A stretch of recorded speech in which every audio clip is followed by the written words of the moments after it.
آج ہم جانیں گے لونگ کے 10 چونکا دینے والے فائدے جان لیں کیونکہ اس کے استعمال سے آپ بھی ان بیماریوں سے محفوظ رہ سکتے ہیں۔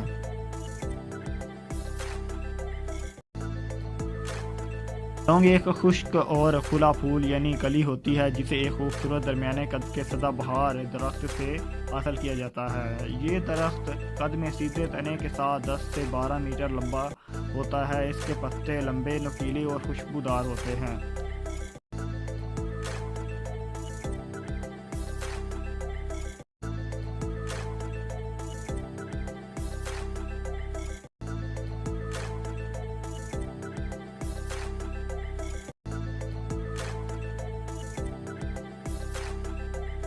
پر 9 برس کی عمر پھول آتے ہیں۔ لونگ کا پھول آدھا انچ کے قریب لمبا اور خوشبودار ہوتا ہے۔ لونگ چین اور برصغیر میں 2000 سال سے زیر استعمال ہے۔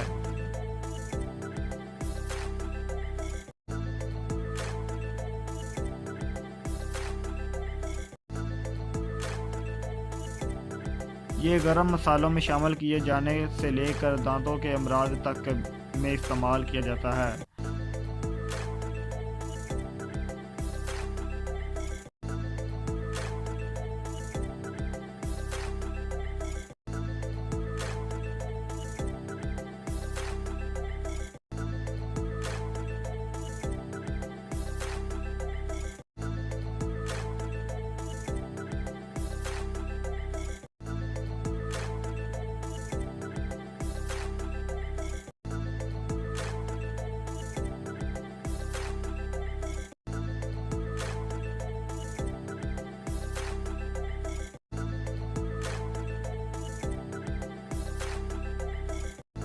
سانس کی بو دور کرنے کے لیے بھی لوگ اسے چباتے ہیں۔ ایران اور چین میں اسے قوت با کا محرک قرار دیا جاتا ہے۔ لونگ کا درخت ملوکہ زنجبار کے علاقے سے تعلق رکھتا ہے۔ چینیوں نے 3 صدی قبل مسیح میں اس مسالے کا استعمال شروع کیا تھا۔ الیگزینڈریا میں لونگ کو 2 صدی عیسوی میں درآمد کیا گیا۔ 4 صدی میں یہ پورے بحر روم کے علاقے میں متعارف ہو چکا تھا۔ 8ویں صدی تک سارے یورپ میں اسے استعمال کیا جانے لگا۔ آج کل زنجبار لونگ پیدا کرنے والا سب سے بڑا ملک ہے۔ کیمیائی جزیرے کے مطابق لونگ میں کاربوہائیڈریٹس، رطوبت، پروٹین اور جانے والا تیل، ایتھر کا جوہر، چکنائی، ایک خام ریشہ اور معدنی مادے ہوتے ہیں۔ ہائیڈروکلورک، لیبوفلاوین، نایاسین، وٹامن سی اور اے بھی پائے جاتے ہیں۔ اس کی غذائی صلاحیت 100 گرام میں 430 کیلوریز ہے۔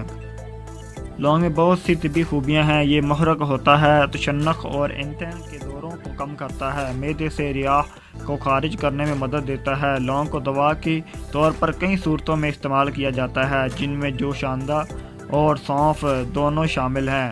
لونگ میں ایسے اجزاء پائے جاتے ہیں جو خون کی گردش کو مستحکم کرتے ہیں اور جسم کا درجہ حرارت برقرار رکھتے ہیں۔ لونگ کا تیل بیرونی مالش کے ذریعے جلد کو نئی زندگی دیتا ہے۔ اس کی مالش سے حدت اور سرخی پیدا ہوتی ہے۔ یہ معدہ، دفاع تشنج اور محرک جگر اور گردہ ہوتا ہے۔ قبض کشا اور جلاب آور ادویات میں اسے ملا کر استعمال کرنے سے دیگر جلاب اور ادویات کی طرح پیٹ درد نہیں ہوتا۔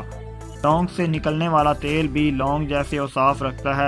3 سے 5 بوند تک کھانے سے پیٹ درد، اپاہار، بدہضمی اور قے وغیرہ کو دور کرتا ہے۔ انزائم کا بہاؤ تیز کرتا ہے، چنانچہ نظام ہضم بہتر ہو جاتا ہے۔ اسے معدے کی متعدد تکالیف اور بدہضمی میں بے تکلفی سے استعمال کیا جاتا ہے۔ خشک لونگ کا سونف شہد کے ساتھ ملا کر چاڑنے سے قے اور متلی رک جاتی ہے۔ لونگ کا بے حس کرنے کا عمل غذا کی نالی اور معدے کو سن کر دیتا ہے، چنانچہ قے رک جاتی ہے۔ لونگ کا استعمال ہیضہ کے اطراق میں بہت کامیاب ہے۔ 4 گرام لونگ اگر 3 لیٹر پانی میں اس وقت تک ابالا جائے کہ آدھا پانی اڑ جائے تو باقی پانی کو گھونٹ پیا جائے تو ہیضہ کی شدید علامات ختم ہو جاتی ہیں۔ لونگ کا ایک دانہ خوردنی نمک کے ساتھ چبایا جائے تو بلغم کے اخراج میں آسانی ہو جاتی ہے، گلے کی خارش کم ہو جاتی ہے اور کھانسی رک جاتی ہے۔ حلق کی سوزش بھی اس سے ختم ہو جاتی ہے۔ حلق کی سوزش اور بلغم کے اجتماع سے پیدا ہونے والی کھانسی کے علاج کے لیے جلا ہوا لونگ چبانا بھی اکثر ہے۔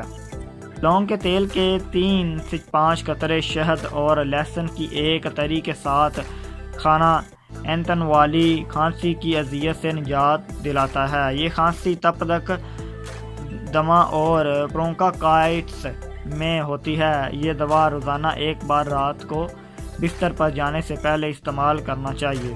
لونگ دمہ کا بھی مؤثر علاج ہے۔ 6 عدد لونگ 30 ملی لیٹر پانی میں ڈال کر ابالنے سے جو شاندار تیار ہو جائے گا، اس میں 1 چمچہ شہد ڈال کر چائے کا 1 چمچہ جو شاندار روزانہ 3 بار پینے سے بلغم کا اخراج تیز ہو جاتا ہے اور معدہ سے افاقہ ہوتا ہے۔ دانت درد میں لونگ کا استعمال درد کا فور کر دیتا ہے۔ اس کے جراثیم کش اجزاء دانتوں کی انفیکشن بھی ختم کر دیتے ہیں۔ متاثرہ دانت کے خلا میں لونگ کا تیل لگانے سے درد ختم ہو جاتا ہے۔ لونگ چوسنے سے بھی گلے کے امراض میں افاقہ ہوتا ہے۔ 1 لونگ کا دانہ تلوں کے تیل میں 1 چائے کا چمچ گرم کر کے 3 سے 5 قطرے کان میں ڈالنے سے کان کا درد ختم ہو جاتا ہے۔ اسے پان سپاری میں بھی استعمال کیا جاتا ہے۔